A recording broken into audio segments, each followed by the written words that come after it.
Meus irmãos, graça e paz, vamos orar já? Enquanto os irmãos vão chegando, a gente vai orando, porque senão a gente perde muito tempo. E eu sei que o horário aí na Escócia agora foi adiantado, né?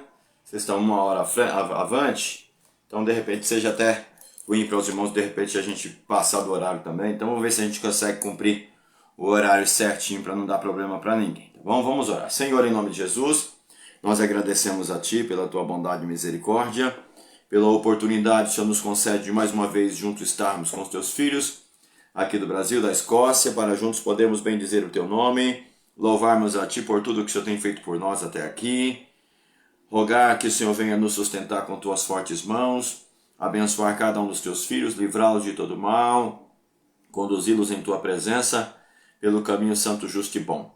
Seja conosco, nos dando sabedoria, nos dando entendimento, nos dando clareza para poder entender esta matéria, em nome de Jesus. Amém. Irmãos, vamos lá. Vamos ver se a gente consegue dar uma recordada rápida aqui então, no que nós tratamos na aula passada. Na aula passada, nós falamos aí, trabalhamos se estaria ainda os demônios ativos hoje no mundo, né? E nós concluímos que o diabo continua agindo, né? Continua trabalhando como antes sempre trabalhou, né?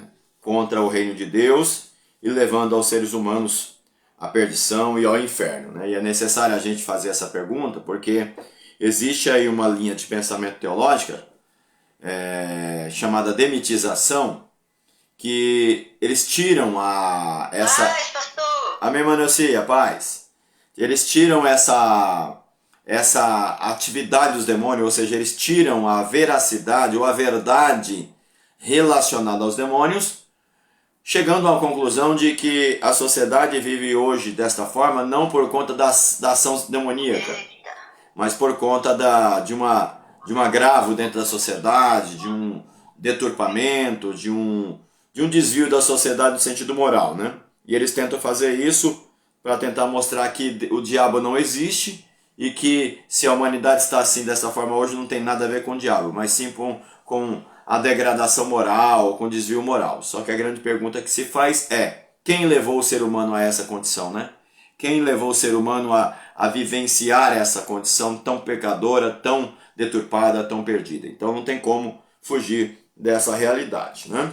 Aí na página 18, pelo menos aqui na minha apostila é a página 18, no ponto 2, o mal e o pecado vêm em partes, mas não totalmente, de Satanás e dos demônios, né? Aqui nós falamos sobre a questão da ênfase do pecado do homem, né? Da ação demoníaca no homem, levando o homem a pecar, a cair, e mostrando que se o ser humano hoje está da maneira que está, também tem uma parcela de culpa, porque escolhe pecar constantemente. Nem toda a humanidade é obrigada, é possuída por Satanás e levada a cair ou a pecar da maneira como peca. Se assim o fazem porque escolhem, porque fizeram determinadas escolhas para isso também, né? Então a gente precisa acentuar esta realidade também, né? Deixa eu silenciar aqui. Não. Os irmãos estão me ouvindo bem aí? Sim, pastor. Sim, pastor. Então tá, deixa eu só tirar aqui. Vamos lá então. Como reconhecer influências demoníacas, né? O ponto 3. A gente falou para vocês aqui sobre alguns resultados das ações demoníacas. Nas escrituras sagradas a gente tem aí pessoas que estão enfermas por conta de possessão demoníaca, pessoas que tomam atitudes bizarras e violentas por causa da ação demoníaca. A ação demoníaca pode provocar vício, prostituição, doença, inimizade, confusão, divisão, né? Ou seja, tudo de ruim que você possa imaginar, a possessão demoníaca pode causar, né? Então, a gente pode reconhecer a influência do diabo nessas coisas. Lógico, nem sempre o diabo estará por trás de uma confusão, de uma divisão, de uma enfermidade, mas existem situações que de fato a gente pode constatar que o diabo é que está provocando aquela situação ali, naquele ambiente, naquelas vidas que estão agindo daquela forma. Então, nós podemos reconhecer sim influências demoníacas através dessas questões que nós citamos.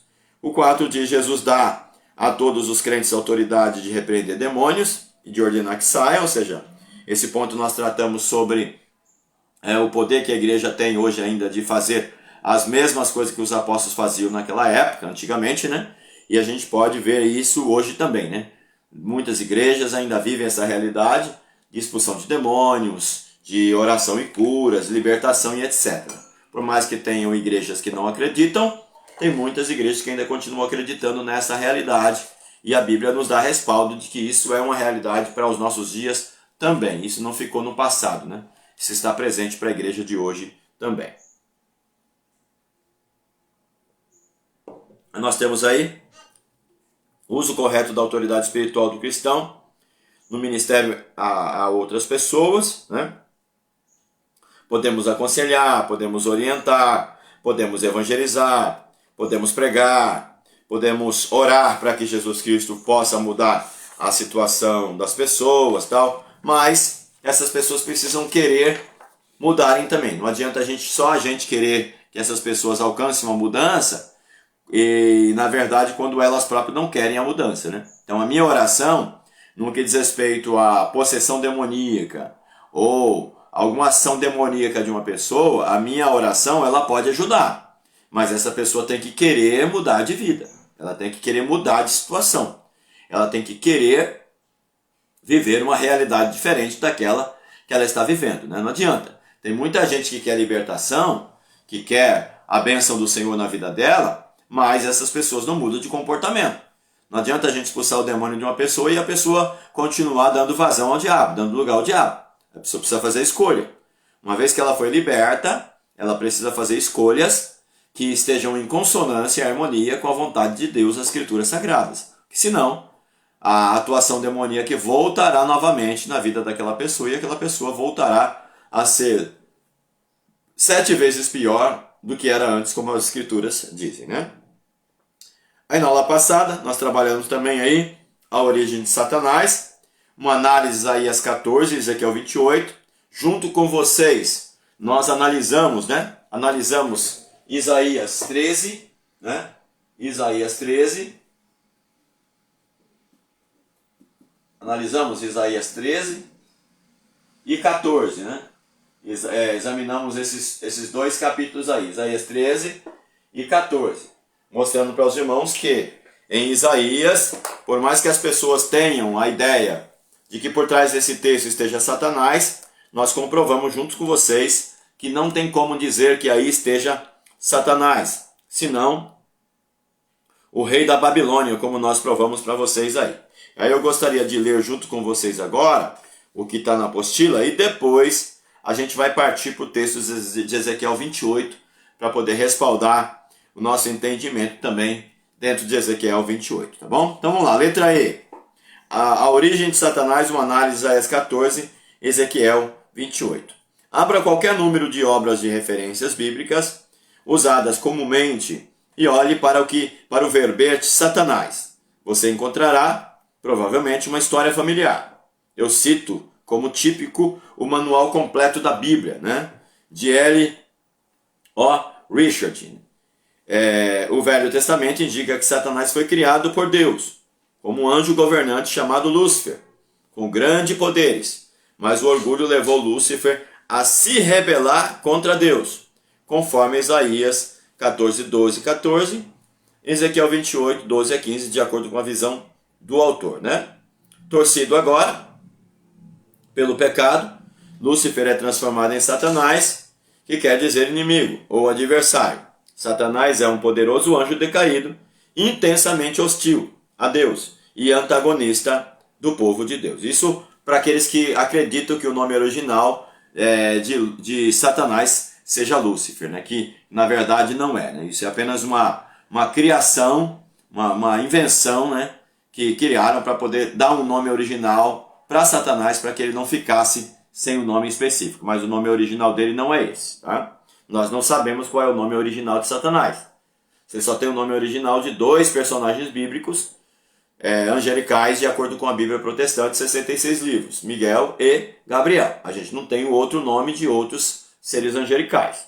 tá? Tem na Bíblia ortodoxa, tem também na Bíblia católica, mas nosso cânon protestante, 66 livros, só tem o nome de 2. Então, nós não temos o nome original de Satanás. Ele não é Lúcifer, não é Lúcifer, tá? Nos surpreende descobrir que a Bíblia não ensina tal coisa. É certo que há passagens na Bíblia que falam de seres caindo do céu, que apontam para Satanás uma linguagem alegórica. Mas os textos de Isaías 14 e Ezequiel 28 não querem de fato dizer isto. Só uma leitura mais detalhada e cuidadosa nos trará a verdade de que de fato está contida nos textos citados. Examinamos as passagens bíblicas relevantes do contexto. Então a gente já leu na aula passada Isaías 14. A gente só está lendo o que a apostila colocou aqui para a gente desdobrar um pouco mais o entendimento que já tivemos, né? O nome Satanás é uma transliteração do hebraico Shatã, indicando um acusador no sentido legal, um queixoso, que tem uma acusação a apresentar.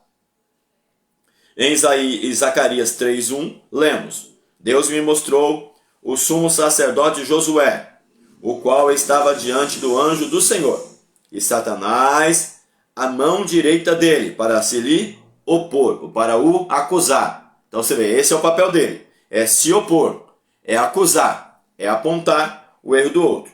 Numa palavra, Satanás se opõe a nós, trabalha contra nós, ou nos persegue, na tentativa de nos derrotar espiritual e moralmente, né? Espiritual e moralmente. Jesus chamou-o de homicida, mentiroso, em João 8,44.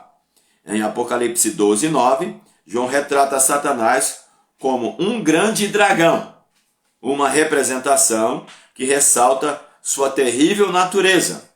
Esse mesmo versículo identifica como a serpente, uma referência a Gênesis 3, né? Outros textos vai dizer a antiga serpente, o dragão, né? Aí quando você pega a palavra dragão ou antiga serpente, denota a sua natureza pecaminosa, a sua natureza caída, né? Essa questão da serpente, no caso, fala sobre um ser maligno, astuto, né? Perspicaz, né? Esperto, e assim como a expressão dragão também. E como diabo, que é outro nome bíblico comum para ele. Talvez 1 Pedro 5,8 nos diga o que mais precisamos saber a respeito dele. O diabo, olha só, vosso adversário, ó, diabo, adversário, que é o que ele é, anda em derredor como leão que ruge, procurando alguém que possa tragar ou devorar. Veja bem, irmãos, que nenhum texto bíblico que nós citamos apareceu o nome Lúcifer. Nenhum texto apareceu o nome Lúcifer. Você vê que esse termo aqui, Lúcifer, não aparece na Bíblia. Não aparece. Ele não aparece na Bíblia. Na Bíblia inteira, principalmente no Novo Testamento, não vai aparecer. A única Bíblia que ele vai aparecer é na King James. Na King James ela aparece, mas no restante da Bíblia inteirinha esse termo não aparece. Por quê? Porque é um termo inventado por São Jerônimo no quarto século, para poder traduzir lá o termo Rei Léo, lá no livro de Isaías, entendeu? Então não tem lógica a gente pegar. Como caísse do céu a estrela da manhã, filha da alva, né? Estrela da manhã, filha da alva. O Rei Léo Ben Shahar, né? No hebraico, né? Não tem como a gente respaldar que de fato Lúcifer exista nas escrituras. Isso é uma invenção. Não existe. Tá? Não existe. Alguém tem alguma dúvida em relação a isso ainda? Em relação a essa questão do nome Lúcifer? Pode falar aí. Pode dizer que a gente dá uma desdobrada, a gente dá uma estudada melhor aqui. Vamos lá. Quem quiser se manifestar aí, pode ficar à vontade.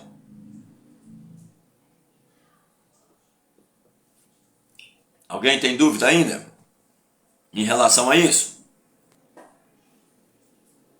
A esse assunto do nome Lúcifer? Tá ok? Tranquilo? Então, beleza então. Então vamos lá. A ênfase bíblica está no que Satanás é em relação conosco, um inimigo. Algumas pessoas, contudo, pensam que certos textos bíblicos vão mais além e nos dizem como Satanás veio a se tornar assim. Examinemos esses textos cuidadosamente. Então, a gente já leu o texto, já fizemos a interpretação do texto, mas vamos ver aqui na apostila, pode ser que tenha alguma coisa a mais que a gente possa usar para trazer um pouco mais de clareza ainda para essa discussão de Isaías 14, 12 a 14. Né? Vamos lá, esta passagem diz: como caístes do céu, ó estrela da manhã, filho da alva. Então você tem aí estrela da manhã no hebraico, Rei Léo, filho da alva, Ben Shahar, ou seja, filho da alva. Né? Como fosse lançado por terra, tu que debilitavas as nações, tu dizias no teu coração: eu subirei ao céu, acima das estrelas de Deus, exaltarei o meu trono, e no monte da congregação me assentarei nas extremidades do norte. Subirei acima das mais altas nuvens, e serei semelhante ao Altíssimo. Então, de primeira, quando a gente lê esse texto, né, a gente já tem aquela impressão, ó, tá vendo, é Satanás. Mas quando a gente contextualiza o texto, como nós contextualizamos junto com vocês, a gente vê que não tem nada a ver, é totalmente diferente do que a gente tem para dizer. O texto não está se referindo a Satanás propriamente dito, mas ao rei da Babilônia. Né? Deixa eu pegar aqui a minha Bíblia rapidinho. Deixa eu só pegar aqui, para a gente dar uma... Se precisar fazer a leitura de algum texto, a gente já tem ela em mãos aqui. Deixa eu pegar só aqui, só para confirmar. Eu sempre confundo se é... Confundo Babilônia com rei de Tiro, né? Isso mesmo. Isaías 14, rei da Babilônia. Esse aqui é o 28, vai ser rei de Tiro. Então vamos lá. Você notará imediatamente que esta passagem não menciona Satanás por nenhum de seus nomes bíblicos comuns. Pode-se extrair nesse texto uma teoria da origem de Satanás, somente assumindo que esta passagem descreva-o, ignorando o contexto da passagem na mensagem de Isaías. Isso não estava discutido. Isaías não estava discutindo Satanás em Isaías 14. Grifa na sua apostila aí. Isaías não estava discutindo Satanás em Isaías 14. Nem a origem de Satanás de modo nenhum.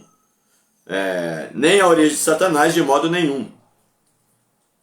Tem uma vírgula aí depois aí. Nem a origem de Satanás, vírgula, de modo nenhum faz parte dessa mensagem do profeta. Se dissermos que esse texto é sobre a origem de Satanás, isso simplesmente torna sem sentido o contexto mais amplo. Ou seja, como na aula passada, nós pegamos o contexto de Isaías 13 e demos aquela emendada até Isaías 14, para mostrar para você que Isaías 13 e Ezequiel 28, o assunto principal é o rei da Babilônia.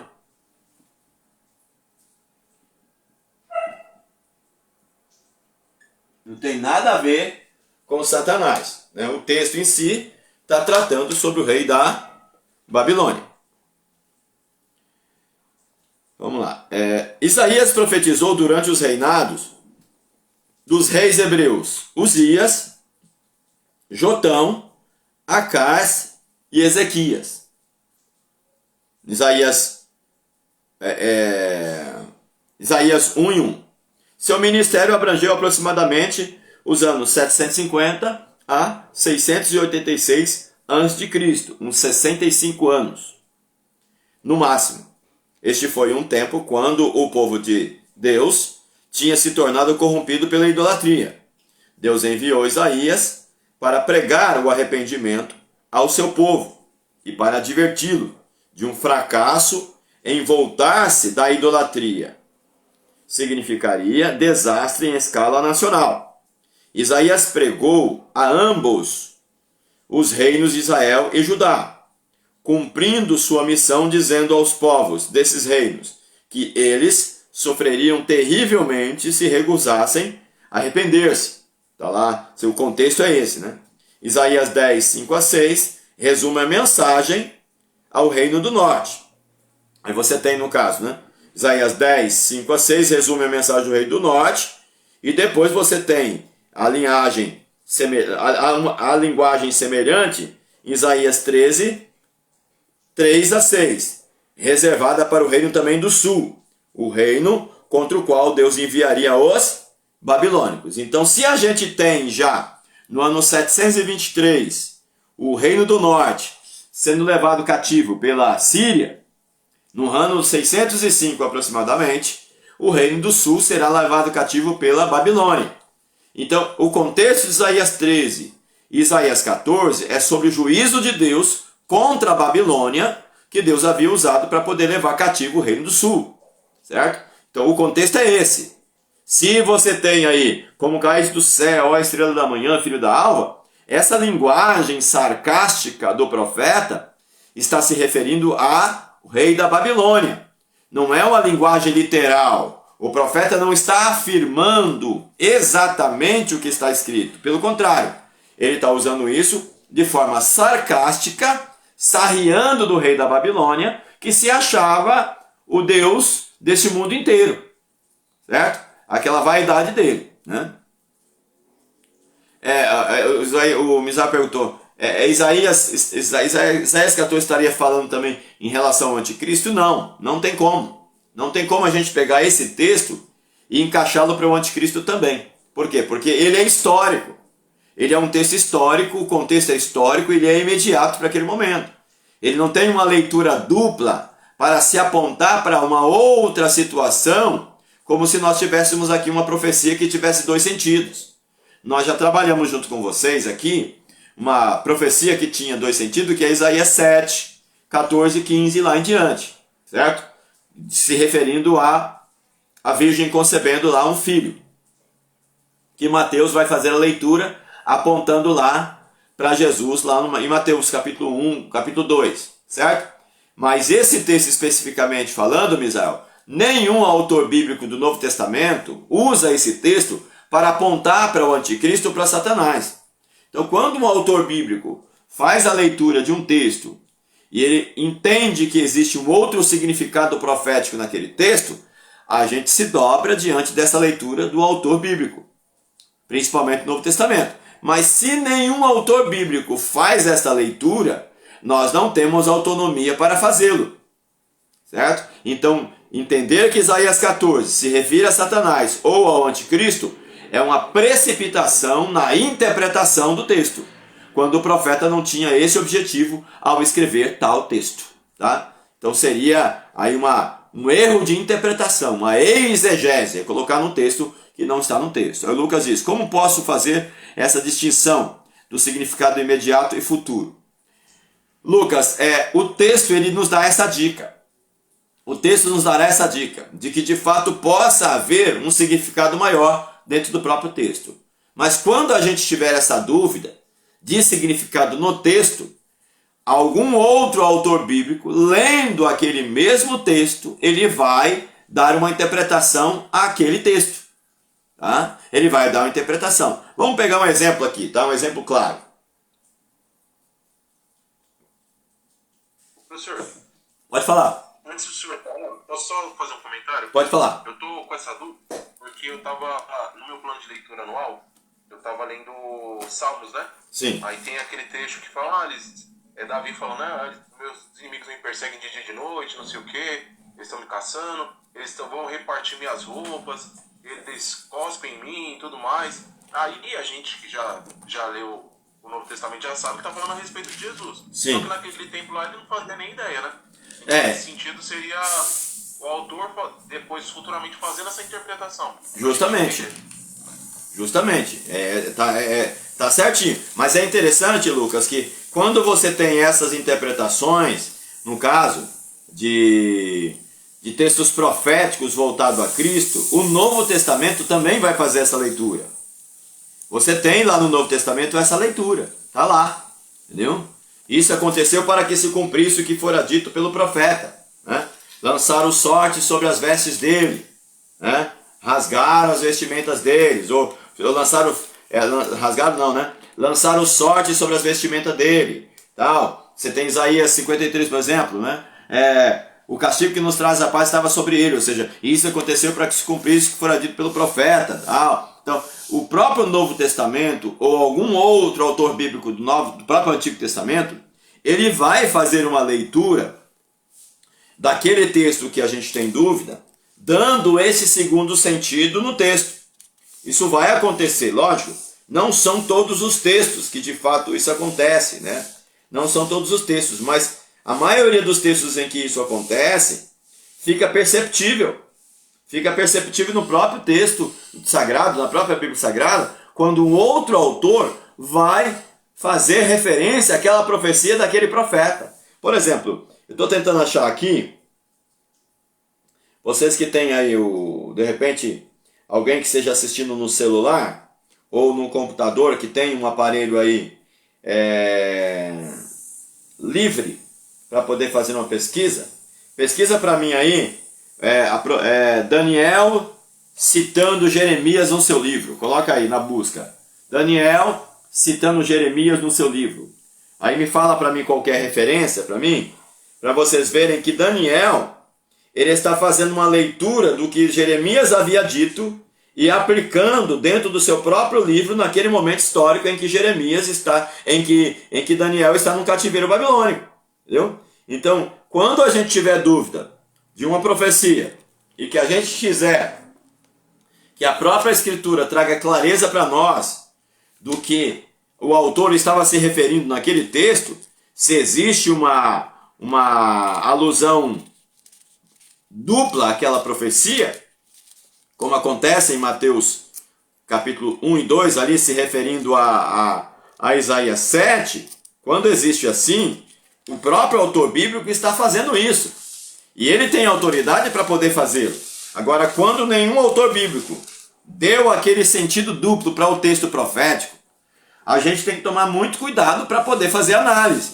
Uma coisa é a tipologia, né? Você pegar o texto e você fazer uma análise tipológica. Outra coisa é você pegar o texto e dizer, ó, esse texto aqui está apontando para tal coisa que aconteceu. Entendeu? Não tem como. Por exemplo, um exemplo muito prático que aconteceu na derrubada das Torres Gêmeas, lá no World Trade Center, né? Quando houve aquele ataque lá, às Torres Gêmeas lá.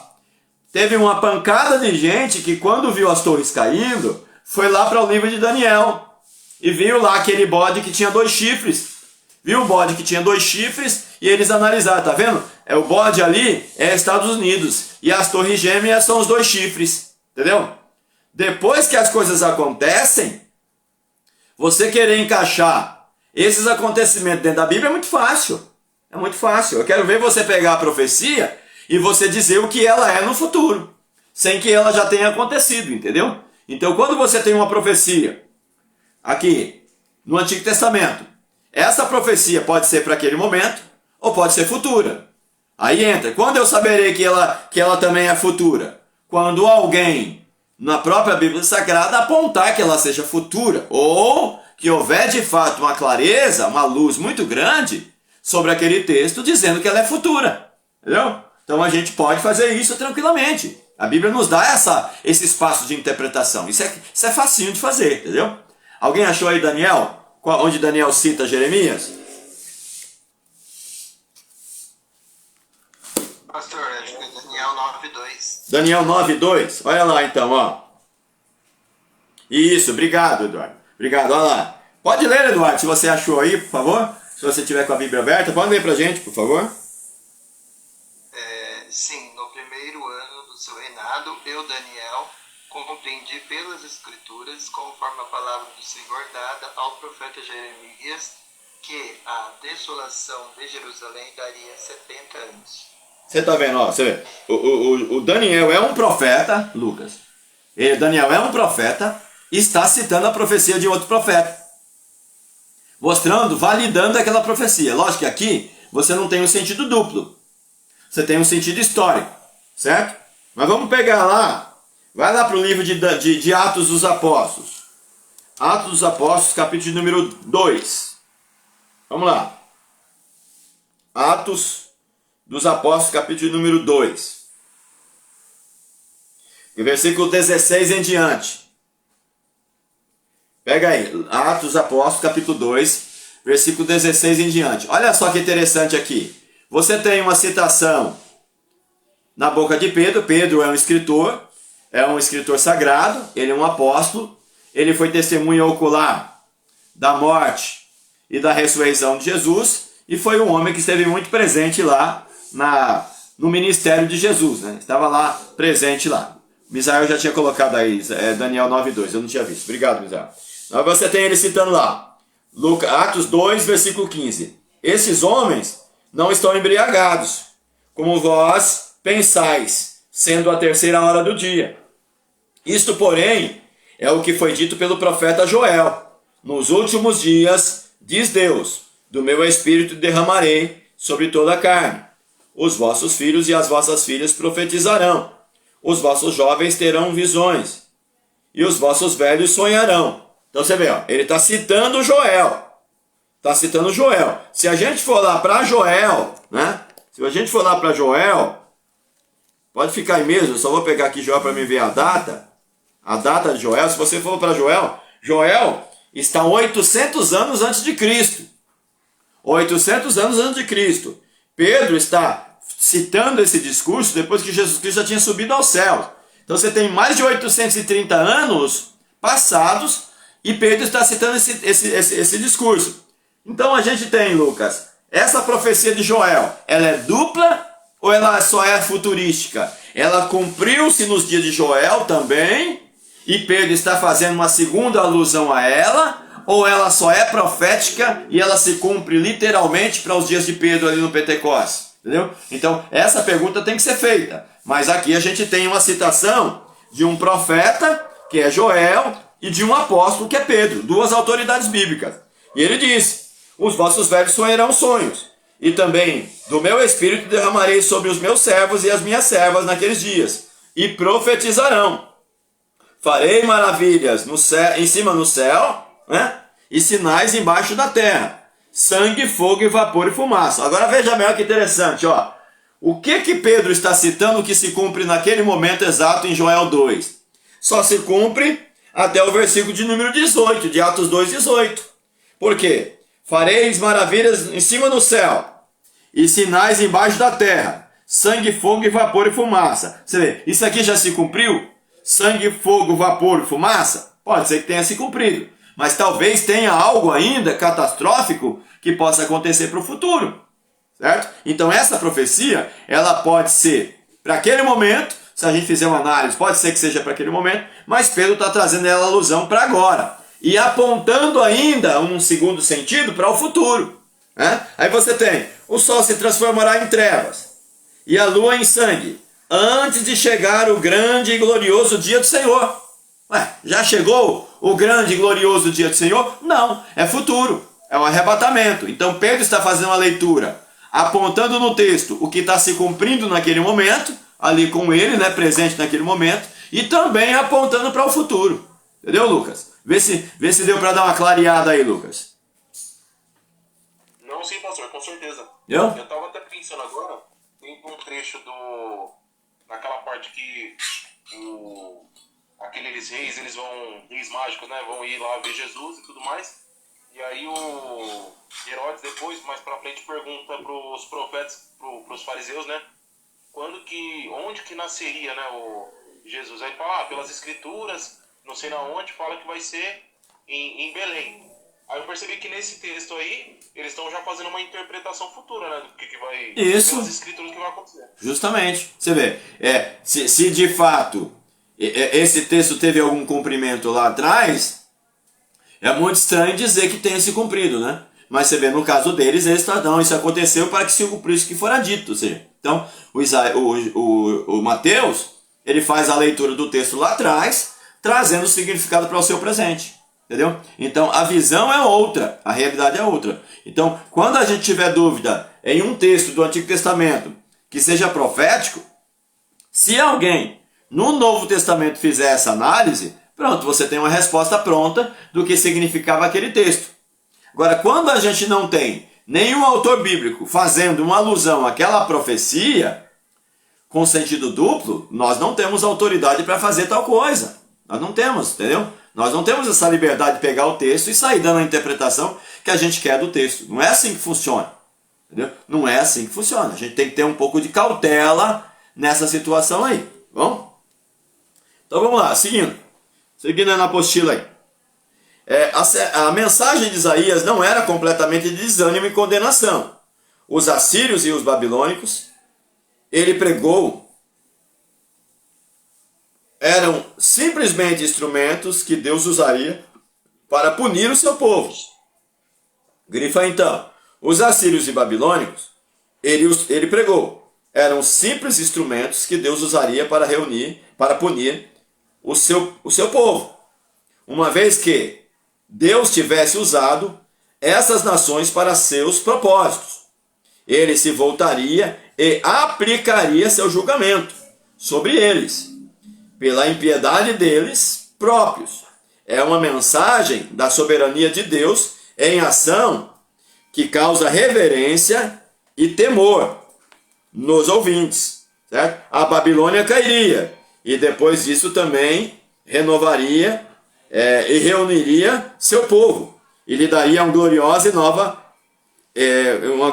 nova existência, ou seja, falando sobre o juízo contra a Babilônia e o livramento de Israel. Entendeu? Então o texto de Isaías 14, ele é profético só para aquele momento.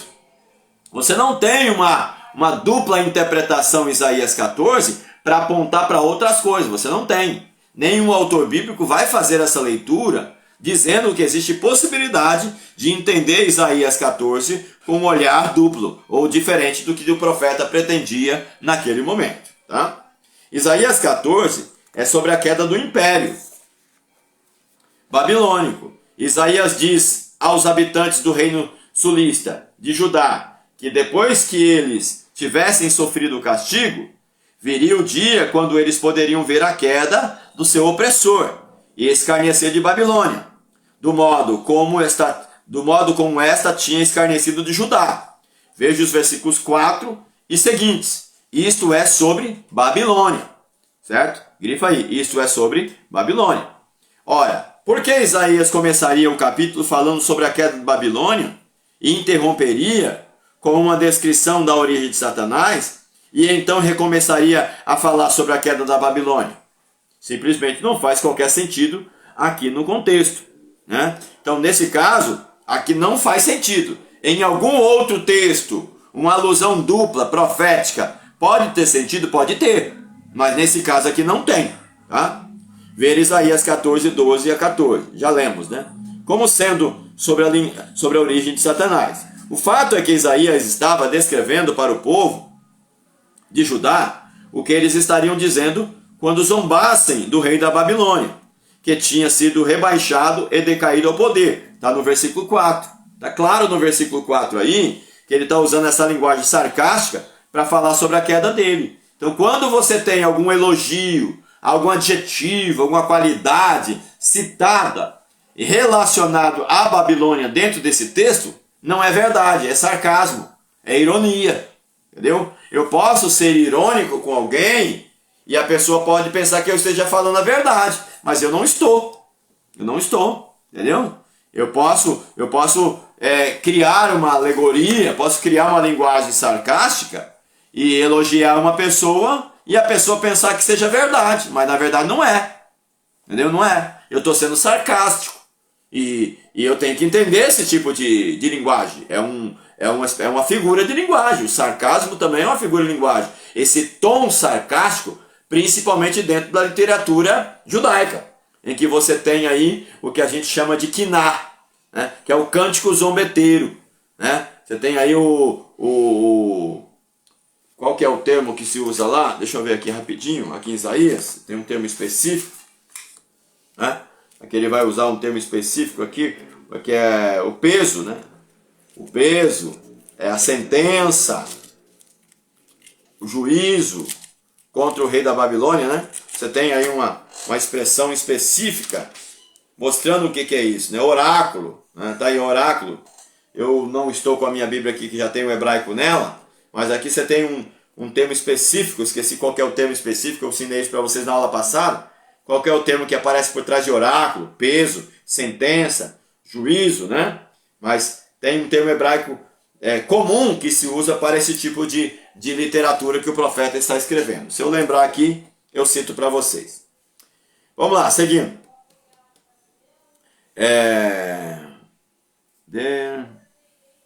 As mesas virariam. E Isaías está descrevendo a ironia de tudo. Até mesmo a leitura corrida da passagem revela que a linguagem aqui é poética e figurativa, e temos que tratá-la de acordo. Céu, no versículo 12, é linguagem figurativa, para o que é alto e exaltado. E Isaías está aqui descrevendo a alta consideração em que o rei de Babilônia era tido. Ou seja, que era tido, hoje não é mais, né? O profeta descreve sua queda do poder figurativamente, como uma queda do céu. Então ele chama o rei da Babilônia, também usando a linguagem figurada, a estrela da manhã, que seria o Ben-Shahar, né? Rei Léo, aliás, né? Rei Léo, no original hebraico. Rei Léo, que seria estrela da manhã, que aqui no caso seria o quê? Seria Saturno, né? Seria a estrela. Seria a estrela Saturno. Não é especificamente que ele é essa estrela ou que ele é a estrela da manhã, mas uma linguagem astronômica falando dessa divindade pela qual o rei se autofigurava por trás dela. O profeta usa essa linguagem da estrela da manhã para dizer o que o profeta, o que o rei achava que ele era, que era uma divindade babilônica ou uma divindade astronômica. Ele vai dizer: como caísse do céu, ó, a estrela da manhã? Para que serve uma estrela caída? Para que serve uma estrela que não brilha mais no universo, no espaço sideral? Não serve para nada, entendeu? Então isso prova que de fato a linguagem é figurada, mostrando uma linguagem sarcástica por trás do texto, entendeu? Na sua glória, durante algum tempo, o soberano de Babilônia era como uma estrela brilhante no céu. Contudo, seu reinado e seu poder cairiam. E mantendo as imagens, Isaías pinta sua extinção como uma estrela cadente, ou seja, estrela que está caindo, que está sendo derrubada, porque já não presta mais para brilhar, né? Seria esse o entendimento que a gente tem aí no texto. Parte da incompreensão popular dessa passagem resulta do aparecimento da palavra Lúcifer, que é o que eu falei para vocês. Em algumas versões, no versículo de número 12, né, como aparece na King James. A palavra hebraica em questão aqui é Heilel, ou Helel, que significa estrela da manhã. É o termo hebraico usado para Saturno, entendeu? Estrela da manhã, que é chamada estrela da alva. Entendeu? É uma linguagem figurada para uma divindade astronômica que os sumérios, os babilônicos, os egípcios, os povos de então adoravam, mas não tem nada a ver com uma linguagem literal voltada a Satanás. É sarcasmo puro. E não tem nenhuma ligação com Satanás. Lúcifer é uma velha palavra latina que originalmente significa portador de luz, né? Portador de luz. Satanás é portador de luz? Não, não é portador de luz. Ele não é. Então esse nome não serve para ele. E era o nome do planeta Vênus. Eu falei Saturno, é Vênus, Vênus, né? Grifa aí para mim. Planeta Vênus. Deixa eu marcar aqui. Falei Saturno, mas é Vênus. Sempre que aparecia no céu matinal. Ou seja, mesmo durante o dia, mesmo durante o amanhecer, por mais que o dia esteja amanhecendo, o sol esteja brilhando, dava para perceber essa estrela, né? Seria Vênus, dá para perceber. Por isso ela era vista como se fosse uma divindade muito grande, né? E o rei Nabucodonosor está sendo comparado a ela de maneira sarcástica pelo profeta Isaías. Vamos lá. Na época que esta palavra foi usada, nas traduções deste versículo, Lúcifer não significava Satanás. Infelizmente para muitas pessoas, hoje em dia, Lúcifer é o nome de Satanás, porque Isaías 14, 12 a 14 é aceito como sendo sobre Satanás. Não é porque os tradutores erraram, mas porque pessoas de tempos posteriores ou esqueceram o que Lúcifer significava, ou concluíram erradamente que era o nome de Satanás. Isso, no caso, quem está por trás? São Jerônimo aí, ó. Ou ambos. Um desses homens foi São Jerônimo, no quarto século. No quarto século quando surge a Vulgata Latina, né? Vulgata seria o nome dado à Bíblia traduzida do grego para o latim por São Jerônimo. Tá bom? Tudo bem até aqui? Alguém queira fazer alguma pergunta, alguma colocação?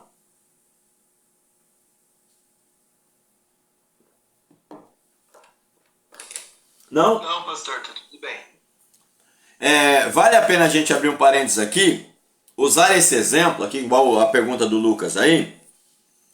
Assim como esse texto tem que ser lido de maneira cuidadosa, para que nós não venhamos dar a ele um significado errado, assim também pode acontecer com outros textos bíblicos, entendeu? Então, nós não podemos, ao nosso bel prazer, sair por aí dando um certo significado ao texto que de fato ele não tenha. Eu não tenho essa autoridade, entendeu? Eu não tenho. Eu preciso tomar cuidado com isso. Tem pessoas que se sentem livres de dar todo o significado que quiser do texto, sem levar em consideração o contexto histórico, político, geográfico, antropológico, sociológico e linguístico do texto. Eu tenho que respeitar esse contexto. Eu tenho que ler o texto e tentar entender ele de acordo com a visão que o autor tinha no seu momento. Então eu não posso sair de uma hora para outra, sair dando um significado do texto sem que eu tenha esse cuidado, não. Esse texto aqui serve de exemplo para nós nesse sentido, tá? Então tome cuidado com o que vocês andam fazendo com os textos bíblicos aí, pelo amor de Deus, tá bom? Vamos lá. Isaías 14:13 recita a jactância arrogante do rei da Babilônia. Certa vez, ele pensou que era o maior do mundo, que tinha poder e autoridade igual a do próprio Deus. Isso é visto também no livro de Daniel.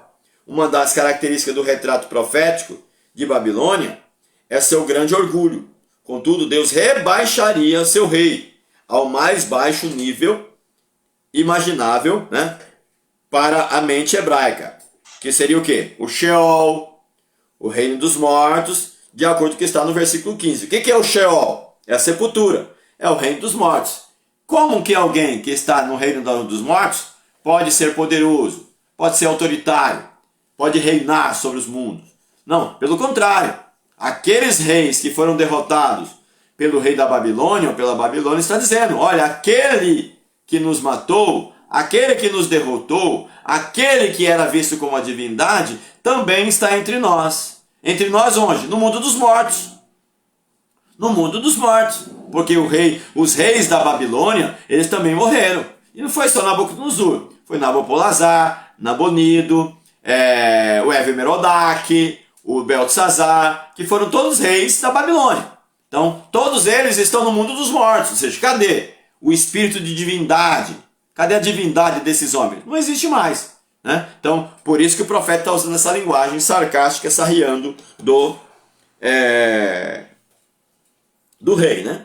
Os versículos 9 a 11 descrevem como os habitantes do Sheol ficariam surpresos, porque alguém que pensava ser tão alto estava agora entre eles, no lugar tão baixo. Né? O ponto é que o rei babilônico foi do extremo da exaltação mundana para a extrema humilhação. E isso era um feito de Deus, o julgamento de Deus. A coisa toda é um quadro, uma imagem, e não uma narrativa histórica literal. Grifa essa frase todinha.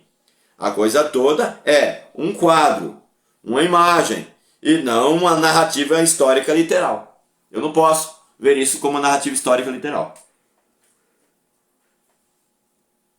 A ênfase está no contraste entre as condições do soberano babilônico antes e depois. Quem ele era antes? O poderoso, o grande, né? Lembra lá o texto de Daniel? Não é esta Babilônia que eu construí com o poder das minhas mãos? E no meio dessas grandezas todas, estava lá os jardins suspensos da Babilônia, que foi uma das 7 maravilhas do mundo de então. Quando o rei da Babilônia falou isso, Nabucodonosor falou isso, logo veio uma voz dos altos céus que disse, passou, passou. E logo o Nabucodonosor foi castigado, uma doença lá que ninguém sabe qual é, né? Só sei que ele foi levado a viver no meio dos animais, como se fosse um bruto, como se fosse lá um animal selvagem. Ele ficou 7 anos nessa condição, mostrando que a arrogância desse rei foi derrubada naquele momento. E que todos aqueles que se colocassem como arrogantes diante de Deus também seriam derrubados. É o que está acontecendo aqui no livro de Isaías. É o que ele está falando com essa linguagem aqui no livro de Isaías. A ênfase está no contraste entre as condições do soberano babilônico, antes e depois. As pessoas então olhariam para o fracasso do rei babilônico e perguntariam: é este o homem que fazia tremer a terra? Que sacudia reinos? Que fazia do mundo um deserto? Derrubava as suas cidades? Que não permitia aos seus prisioneiros voltar para casa? Ó, você vê, do versículo 16 e 17. Se os versículos 16 e 17, como interpretam essas pessoas, dizem de fato, dizem respeito a Satanás, como encaixar essa linguagem a Satanás? É este homem, é este homem e não Satanás, não ser espiritual, que fazia tremer a terra, peraí, se ele caiu, ele não caiu lá em cima no céu? Não tem nada a ver com a terra. Que sacudia reinos, que reino tinha lá em cima? Ele podia sacudir. Que fazia o mundo um deserto, que mundo tinha lá em cima para se tornar deserto? Que derrubava suas cidades, que cidade tinha lá em cima que ele derrubou? Que não permitia os seus prisioneiros voltar para casa, que prisioneiro tinha lá em cima que voltar para casa lá em cima? Se de fato uma partezinha desse texto tem a ver com Satanás, esses dois versículos também tem que ter. E eles não dizem nada a respeito a este assunto. Nós temos que entender de maneira totalmente diferente deste assunto. Certo? Temos que ser honestos nesse sentido. Você vê então que, quando examinamos Isaías 14, 12 a 14, em seu contexto, ele não nos diz nada sobre a origem de Satanás. Não diz nada. É uma descrição figurativa da queda do rei da Babilônia. Ou seja, é uma descrição figurativa, ou seja, é uma descrição figurada. É um recurso de linguagem metafórica que o profeta está usando para poder descrever a queda do rei. Simplesmente isso. Nada mais do que isso. Qualquer interpretação que nós dermos fora disso é invenção. E a Bíblia não nos dá respaldo para tal interpretação. Não tem como a gente sustentar esta interpretação. Vamos lá. Antes de partirmos aí para o capítulo seguinte, que seria Ezequiel 28, quero deixar vocês à vontade aí. Lucas, quer falar alguma coisa? Sim. Vamos lá. Deixa eu tirar uma dúvida. Eu estava lendo esses dias o livro de Jó, e aí, justamente nisso que o senhor falou, me surgiu uma dúvida. Esse trecho que a gente estava lendo aqui de Isaías, no meio ali das profecias e tudo mais, é um trecho que é meio que poético, né? Que o senhor falou que é um cântico poético, né? Isso. Quando a gente lê o livro de Jó, a gente hoje já entende que é um livro poético. Naquela época o pessoal poderia acabar interpretando que era um livro poético antes de ter a luz ali do Novo Testamento? Vamos lá, repita para mim o finalzinho da sua pergunta. As pessoas da época poderiam interpretar que era um livro poético? É isso a pergunta? Isso, porque assim, a gente com a luz do Novo Testamento, a gente entende que o personagem, a pessoa Jó, foi uma pessoa literal, não foi uma pessoa poética, inventada. Isso.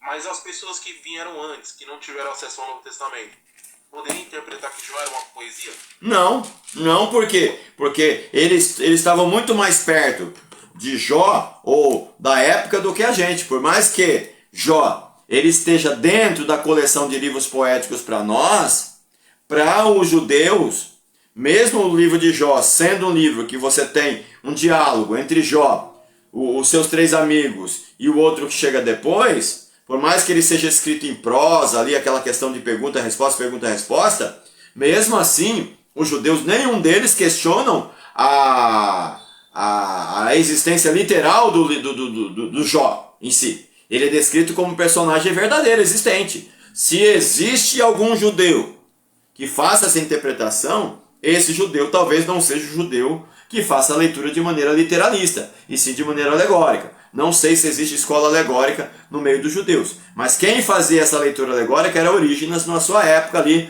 antes da escrita do Novo Testamento. Mas todos os escritores bíblicos, quando vão falar sobre Jó, eles citam Jó como personagem verdadeiro, como personagem bíblico verdadeiro.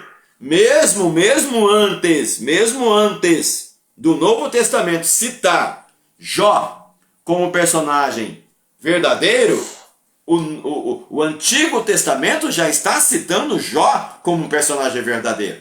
Entende? Quer ver? Busca pra mim aí. Quer ver? Deixa eu ver se eu acho aqui na minha concordância aqui. Se eu não achar aqui, eu peço para vocês dar um Google para mim aí e ver se vocês conseguem achar a citação. Isso. Leia para mim Ezequiel 14, versículo 20. Abra aí. Ezequiel 14, versículo 20.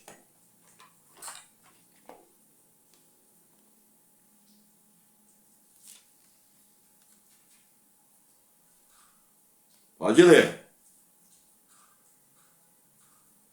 Vou ler aqui, pastor Davi. Pode ler. Tá assim: tão certo como eu vivo, diz o Senhor Deus, ainda que Noé, Daniel e Jó estivessem aqui no meio dela, não salvariam nem a seu filho nem a sua filha. Pela sua justiça salvaria apenas a sua própria vida. Você tá vendo? Ou seja, o Ezequiel, ele está citando Jó como um personagem histórico. Entendeu? Não é nem Novo Testamento. É Antigo Testamento, mas ele está citando Jó como personagem histórico. Ele não está citando Jó como, entendeu? Como um personagem fictício. Entendeu? Eles não liam dessa forma. Agora, eles sabem, Isaías 14, os judeus sabem que Isaías está usando um recurso poético, alegórico, para dar força ao que ele está dizendo no seu texto. Eles sabem. Isso está muito claro para eles, entendeu? Deixa eu ver se eu consigo achar aqui rapidinho um livro, em hebraico. Deixa eu ver aqui. Deixa eu ver, Profetas Posteriores. Deixa eu ver aqui.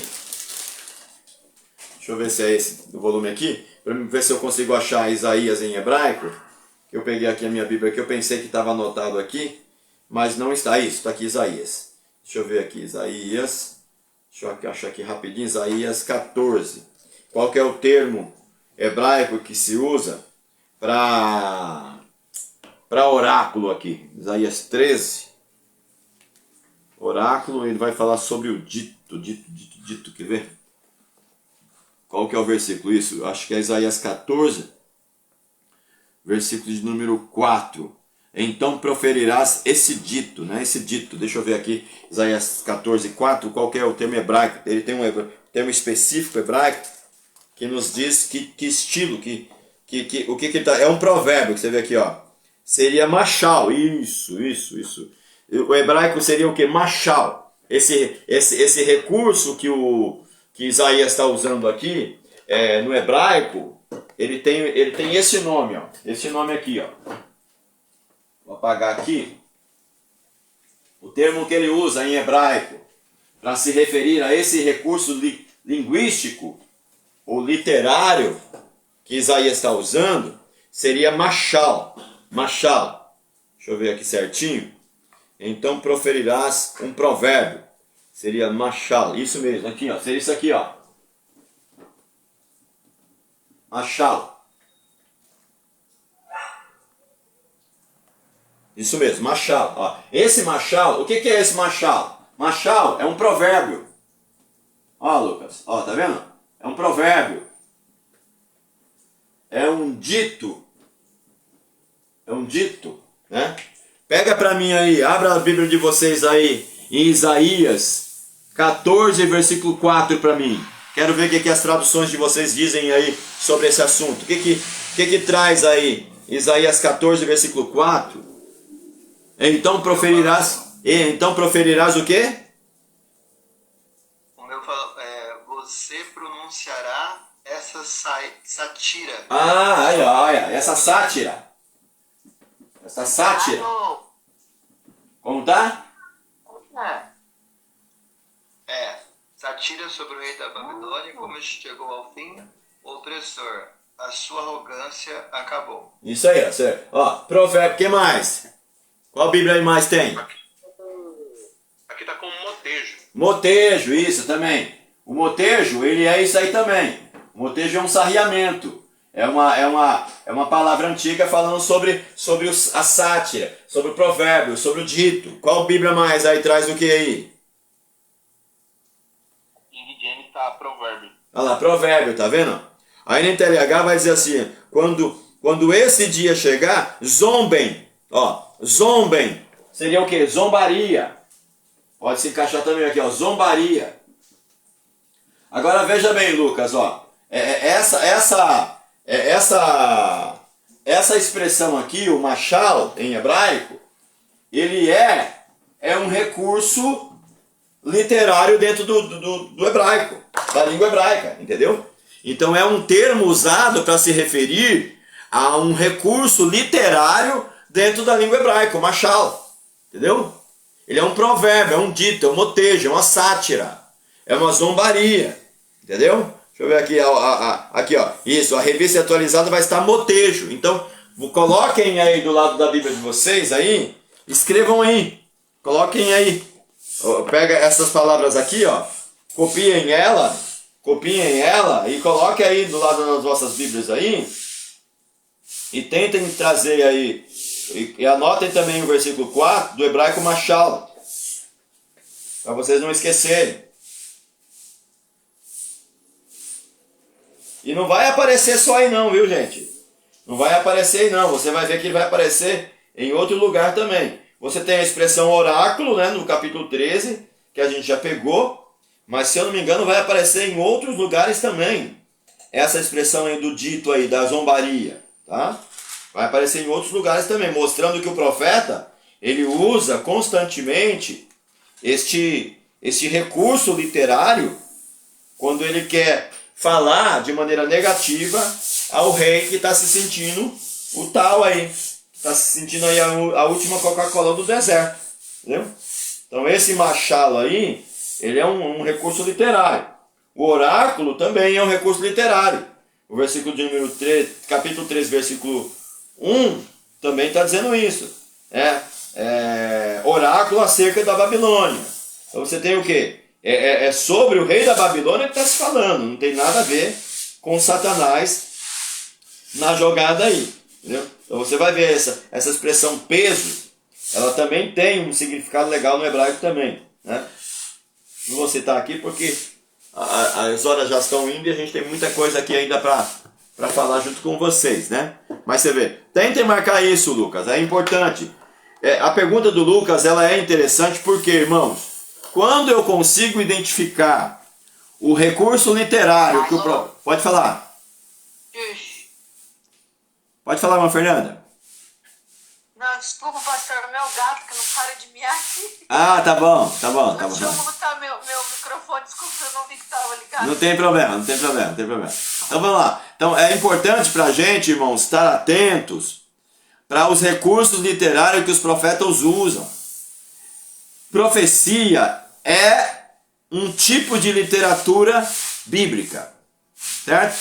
Profecia é um tipo de literatura bíblica. Vamos tentar desdobrar isso para vocês aqui, explicar isso para vocês. É interessante a gente falar sobre isso. Então, quando a gente fala de profecia, nós estamos falando de um tipo de literatura bíblica. Você tem, em primeiro lugar, você tem lá o Pentateuco, né? Você tem lá o Pentateuco.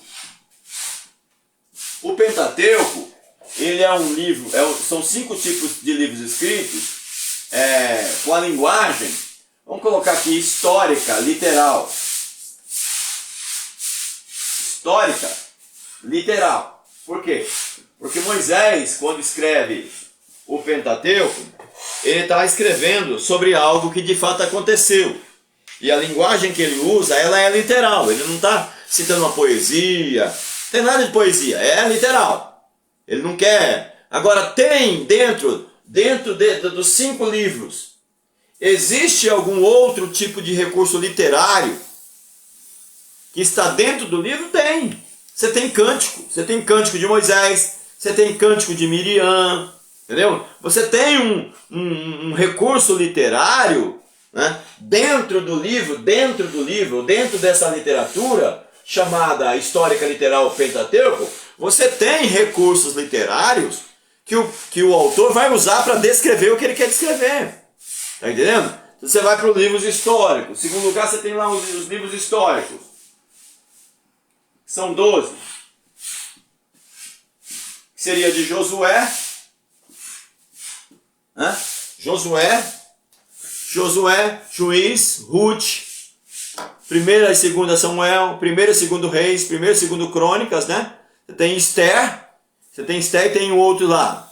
Acho que é Esdras e Neemias, né? Que dá 12 no caso, né? Então você vê, dentro desses 12 livros, você tem também recursos literários que os autores usam para poder escrever o livro diferente do que ele queria dizer.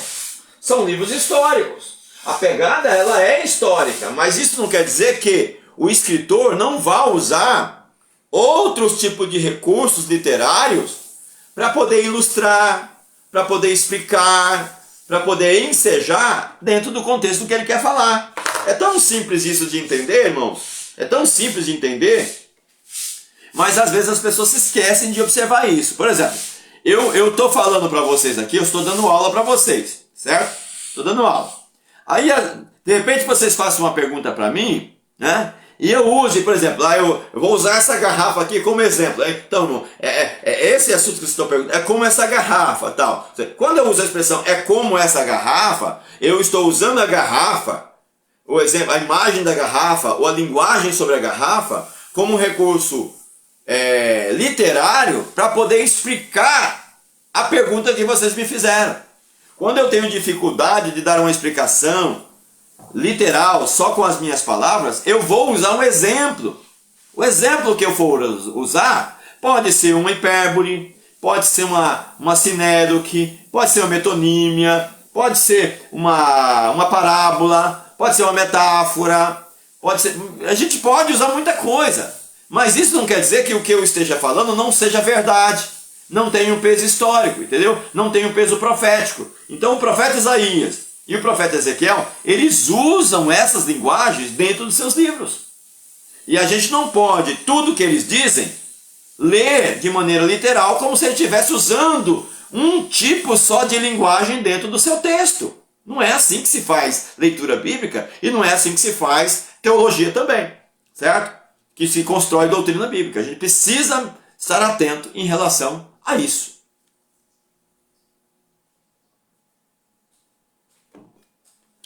Vamos ler direto na apostila? Na aula que vem, eu gostaria que vocês lessem comigo, ou para mim, né? Em casa, onde vocês estão, vocês vão ler para a aula que vem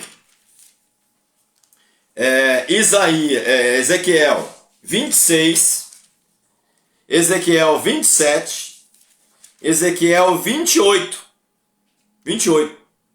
até o versículo de número 26. Tanto Ezequiel 25, aliás, tanto Ezequiel 26, quanto Ezequiel 27, quanto Ezequiel 28, até o versículo 26, está falando do rei de Tiro.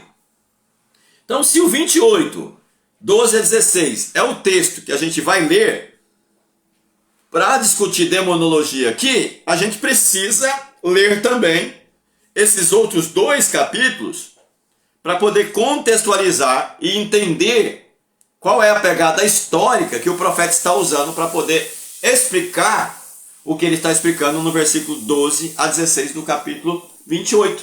Senão, eu não vou entender nada. Tá? Nada.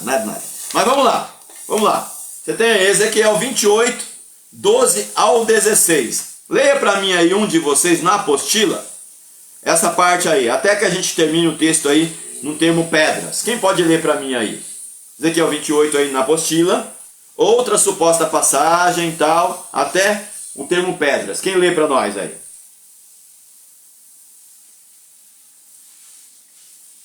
Vamos lá. Vamos, irmãos.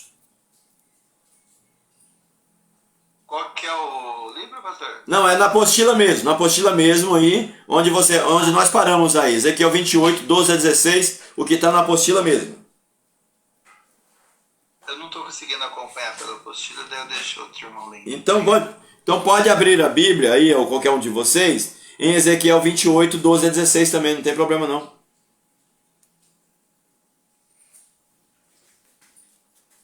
Pode ler aí, qualquer um. Eu vou ler aqui então, pastor. Pode ler. Ezequiel 12, né? Isso. O versículo 16. Ezequiel 28, 12 ao 16. Ah, tá. Peraí. Tava nele aqui, eu acabei de sair. Esse texto é o texto que a gente vai usar para poder amparar a nossa discussão para a aula que vem. Mas aqui a gente já pega já a discussão para a gente poder entender o que o texto está dizendo, para a gente ter clareza para depois falar sobre o assunto, tá bom? Por favor, leia, pode ler. 28:12. Filho do homem, ergue um lamento a respeito do rei de Tiro e diga-lhe assim diz Não. o soberano Senhor. Ezequiel 28, 12 ao 16. Isso, agora eu estou no 12. Vai lá. Você era um modelo da perfeição, cheio da sabedoria e de perfeita beleza. Você estava no Éden, no jardim de Deus. Todas as pedras preciosas o enfeitavam. Cornalina, topázio e quartzo, crisólito, ônix, jaspe, safira, turquesa e berilo. Os seus tamborins e guarnições eram feitos de ouro. Tudo foi preparado no dia em que você foi criado. Você foi ungido como querubim guardião, pois para isso eu o designei. Você estava no monte santo de Deus e caminhava entre as pedras fulgurantes. Você era inculpável nos seus caminhos desde o dia em que foi criado até que se achou maldade em você. Por meio do seu amplo comércio, você se encheu de violência e pecou. Por isso eu o lancei, humilhado para longe do monte de Deus. Eu o expulsei, ó querubim guardião, do meio das pedras fulgurantes. Acabou o 16. Então, vamos lá. Você vê, ó, esse texto aí é o texto que é usado para falar sobre Satanás. Também é um texto que se usa para tentar amparar a interpretação de que por trás desse texto esteja Satanás. Quando a gente faz essa leitura como o Eduardo fez, fica muito interessante e de fato, né, a primeira coisa que nos vem à mente talvez seja Satanás, né? Mas a gente pode perguntar, mas o texto está falando sobre? Porque eu preciso fazer a pergunta baseada no contexto do texto. Aí entra de novo, Lucas, a pergunta que você fez. Né? Aí eu devolvo a pergunta para vocês, para a gente começar a discussão. Qual texto, qual autor no Antigo Testamento que cita esse texto de Ezequiel e que faça a leitura de que aqui seja Satanás nesse texto? É uma pergunta. Eu gostaria de ver a resposta de vocês.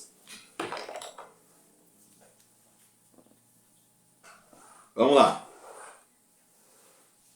Não tem nenhum, né, pastor Dani? Não O tem? único que vai fazer uma citação ali eu acho que é só Paulo mesmo, mas eu acho que é uma revelação de Deus ali pra ele. Quem faz? Paulo? Isso, ele fala Paulo, mas só no sentido da queda, né? Tá, mas qual texto que é que ele cita lá?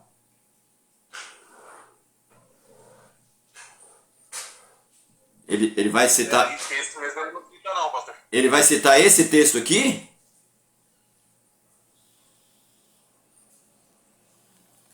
Paulo vai citar esse texto, Lucas? Não, eu tô falando assim, no Novo Testamento não tem ninguém que cita, que eu me lembro assim de cabeça. Certo. Só sei mesmo que Paulo cita sobre Satanás da queda dele, mas sem base em texto nenhum, ele só afirma mesmo, né? Ah, sim, entendi. Alguém mais lembra se existe algum autor bíblico, algum outro texto bíblico que pegue Ezequiel 28, 12 a 16 e que de fato dê a interpretação desse texto apontando para Satanás? Alguém lembra aí dessa interpretação feita por algum autor bíblico? Eu não lembro ninguém citando, não, pastor. Eu só sempre ouvi que essa passagem se referia mesmo a Satanás, né? Mas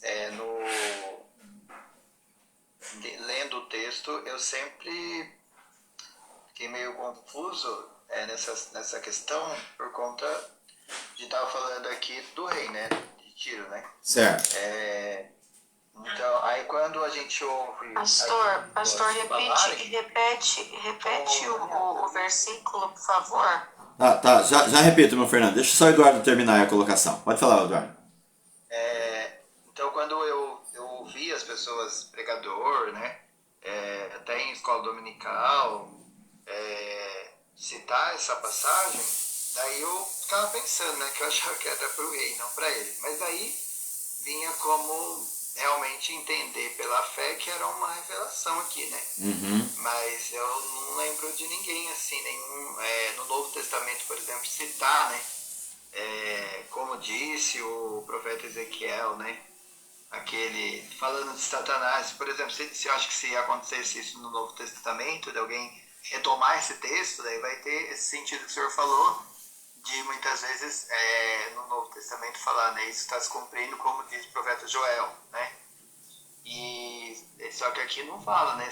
Eu acho que talvez tivesse um texto no Novo Testamento, o apóstolo Paulo, ou até mesmo Pedro, os discípulos falassem, né? Sim.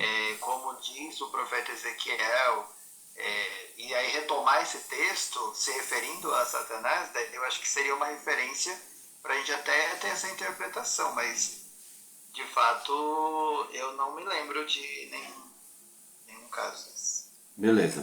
Fernanda, a pergunta foi Ezequiel 28, 12 ao 16, que é o texto que está na apostila, que o Eduardo acabou de ler ele todinho. Esse texto, ele é citado por alguém no Novo Testamento ou num próprio Antigo Testamento posterior, se referindo a Satanás?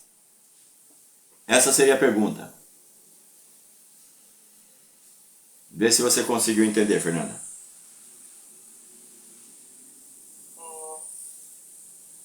Tá. Entendeu? Só um minuto, pastor. Tá. Entendi. Então vamos lá. O Eduardo fez a colocação. Ezequiel 28, 12 ao 16. Esse texto. Assim diz o Senhor, tu és o sinete da perfeição, cheio de sabedoria, formosura. Estava no Éden, jardim de Deus. De todas as pedras te cobrias delas, sardio, topázio, diamante, berilo, ônix, jaspe, safira, carbúnculo, esmeralda, ouro, fizeram os teus... Ou seja, esse texto normalmente, a maioria dos teólogos, quase esmagadora, usam para se referir a Satanás e a sua queda. Aí a pergunta é, existe algum autor bíblico, tanto do Antigo Testamento, obviamente posterior, ou do Novo Testamento, que olhe para esse texto e faça essa alusão a Satanás baseado nesse texto? Tem parecido, pastor. Posso falar? Pode. Isaías 14, 12, 15. Então, Isaías 14, 12 e 15 é o texto que a gente leu quase agora. É semelhante, Então, né? Só que assim, só no meu entender, né? No meu resumo assim, de tudo que nós discutimos, todos apontam para a mesma narrativa espiritual. Então, eu acho que não, pastor. Sim. Então, nesse caso, uma Fernanda, no caso de Isaías 14, ele é anterior a Ezequiel. Entendeu? Mas daí existe também Apocalipse, né, pastor? Sim. Então tem Apocalipse 12 também, que tem a batalha, a expulsão, né? Sim, então, mas mas Apocalipse 12... Mas daí já não é um profeta, já não é um autor, né? Sim, não, é um autor. É um autor, João é um autor, ele também, de certa forma, ele é um profeta. Mas Isaías 12 está fazendo referência a Ezequiel 28, 12 a 16? Não, pastor, porque existe uma semelhança, é isso que eu estou te falando. Sim. Existe uma semelhança, né? Sim. Aqui aparece aqui a espiritual que lembra Ezequiel, Isaías e Apocalipse. Sim. Não, é bem dito, entendeu? Mas a minha pergunta, Fernanda, ela é bem mais específica, lógico. Você tem aqui no caso, aqui é o 22, Apocalipse 12. Você tem lá, viu-se lá um grande sinal no céu, uma mulher vestida de sol, tendo a lua debaixo dos pés, tal. Aí você vê toda a narrativa do capítulo 12, mesmo quando chega lá no caso, né? Você tem lá no caso, versículo 10. Então ouvi uma grande voz do céu que dizia: agora é chegada a salvação, a força do reino de Deus, nosso Deus, pelo poder do seu Cristo. Pois o acusador de nossos... O senhor está falando Lucas 10 Não, aí, né? não, aqui no caso seria Apocalipse 12.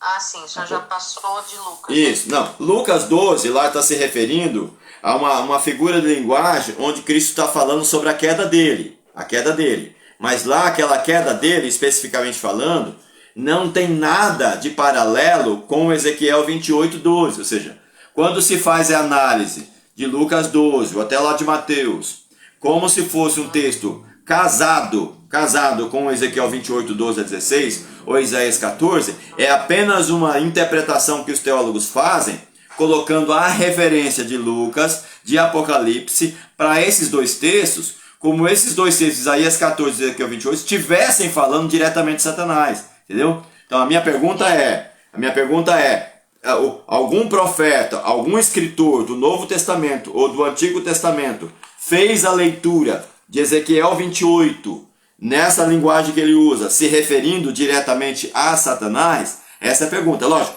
pode ter uma semelhança ao Apocalipse 12? Pode ter. Só que João, no capítulo 12 em si, ele não está fazendo paralelo de jeito nenhum com Ezequiel 28, 12 a 16. Os teólogos é que colocaram a referência de Apocalipse 12 como se fosse uma referência casada com Ezequiel 28, de acordo com a visão deles.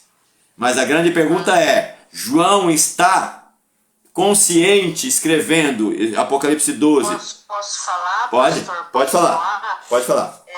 Moisés, eu acho que Moisés, pastor, porque Moisés em Gênesis 3, Moisés fala, né, que a serpente que enganava Eva entendia no Novo Testamento como Satanás.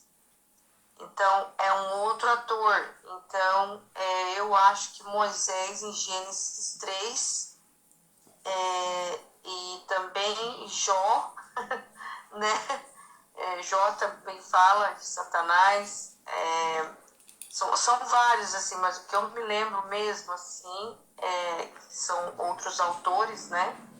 E se não me engano, eu acho que foi também Davi também. Se é o que eu estou entendendo o que o senhor está perguntando. Então, porque são tantas vezes que é falado, que são tantos profetas que falam sobre isso, que é contraditório, porque são muitos versículos da Bíblia que falam sobre isso. Sim. Então é bem contraditório. Então, vamos lá.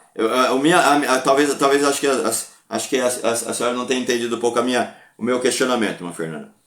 O meu questionamento qual que é? Isaías 14, Ezequiel 28, está falando sobre Satanás? Essa seria a primeira pergunta. Segunda pergunta, existe algum autor bíblico que tenha lido, que tenha tido ciência do que Isaías 14 escreveu e de Ezequiel 28 que escreveu, como uma leitura? Esses outros autores, eles olharam para Ezequiel 28, eles olharam para Isaías 14 e identificaram Satanás ali? Essa seria a segunda pergunta. Não. Aí, isso, agora você entendeu a pergunta. Ou seja, é lógico, referência sobre Satanás, Gênesis 3, está lá em Davi, lá a expulsão do demônio de Saul. Tanto, você tem o próprio Saul lá, pitonisa de Endor. Você tem um monte. Referências em relação a ele, a gente tem uma pancada. Agora, Isaías 14, precisamente falando, Ezequiel 28, essa é a pergunta. Algum autor bíblico, não estou falando nós, não estou falando a gente, que nós não somos autoridades sobre o texto bíblico. Estou falando autor bíblico. Algum autor bíblico leu Isaías 14 e Ezequiel 28 e identificaram Satanás nesses dois textos? Essa seria a pergunta, entendeu? Aí no caso, a nossa conclusão, meu Fernando, como você bem respondeu, não. Ou seja, se João está citando Apocalipse 12, ou o próprio Apocalipse, você tem um monte de linguagem se referindo a Satanás, todas as linguagens que João usa no Apocalipse são de revelações novas que Jesus Cristo esteja fazendo para ele, mas não necessariamente apontando para outros profetas lá atrás. O máximo que a gente pode ter, no caso, em Apocalipse, de linguagem similar que João usa para se referir a algum outro texto do Antigo Testamento que não seja Satanás especificamente falando, mas sim sobre o querubim, é aquele ser que tem 4 rostos lá em Ezequiel 1, Ezequiel 10, e que João também vai colocar eles como se... Mas posso fazer uma pergunta? Pode sim, pastor, fique à vontade. Teologicamente perguntando. Pode perguntar. Mas é importante saber uma coisa que eu queria entender. Sim. A Bíblia não diz especificamente isso é Satanás. Sim. Então, essa identificação vem da leitura teológica. Isso. Os textos, né? Isso. Aí a senhora pegou justamente o fio da meada. Ou seja, meu questionamento é esse, irmã Fernanda. Tudo que os teólogos, tudo que os intérpretes, todos que escreveram esses livros que estão aqui atrás, dá para confiar que como se eles tivessem lido as Escrituras e de fato dito que está escrito na Escritura? Não. Então essa é a grande questão. Ou seja, a nossa proposta aqui, como curso de teologia, é tentar mostrar para vocês que, às vezes, os que os teólogos dizem, eles dizem da sua cabeça, do seu entendimento, mas não necessariamente que sejam as Escrituras dizendo aquilo. Essa é a grande questão. E aí entra a minha advertência, irmã Fernanda, ou seja, nós precisamos tomar cuidado, porque nem tudo o que os teólogos dizem dá para engolir, mas tudo que estiver nas Escrituras Sagradas, que a gente conseguir interpretar como verdadeiro, honesto, vamos fazer. Aí foi no decorrer da aula, o Lucas fez a pergunta, mas pastor, como que eu vou descobrir que um texto ele tem uma linguagem dupla e de repente ele tem uma profecia histórica para aquele momento e de repente ele possa estar apontando para um outro momento também, num segundo sentido? Aí nós usamos, no caso, o próprio Isaías 7, 14 e 15, lá da virgem que conceberá, etc., que tem uma profecia literal para a época de Isaías, e o próprio Mateus vai fazer a leitura desse texto, irmã Fernanda, de Isaías 7, como se tivesse o segundo sentido. Então, aí é Mateus fazendo essa leitura, né? Tem outros textos, por exemplo, Isaías 53, o servo sofredor, né? Como raiz de uma terra seca, sem parecer ser formosura. O próprio Novo Testamento dos Evangelhos vai apontar para Isaías 53, apontando para Cristo, de maneira literal, é tranquilo. Pedro, lá em Atos 2, Joel 2, 28 em diante, Pedro vai dizer, isso aconteceu para que se cumprisse o que fora dito pelo profeta Joel. Só que mesmo o profeta Joel, quando ele cita o profeta Joel, ele cita de maneira limitada, e vai ter alguns versículos que ele cita lá em Joel, que não se cumpriu ainda, mostrando que tem algo para acontecer futuramente falando, apontando para eventos escatológicos que ainda não aconteceram. É nesse sentido, ou seja, quando um autor bíblico faz a leitura daquele texto, dando o segundo sentido para ele, é o autor bíblico fazendo. Então nós não podemos questionar. Agora, quando são apenas teólogos, leitores, que presumiram, que entenderam, que imaginaram que o texto esteja dizendo sobre, aí é outra questão. Aí a gente pode questionar, pode perguntar, para ver se de fato as Escrituras dão base para aquela interpretação, para dizer se aquilo pode ser visto como verdadeiro ou não no sentido interpretativo. Entendeu, irmã Fernanda?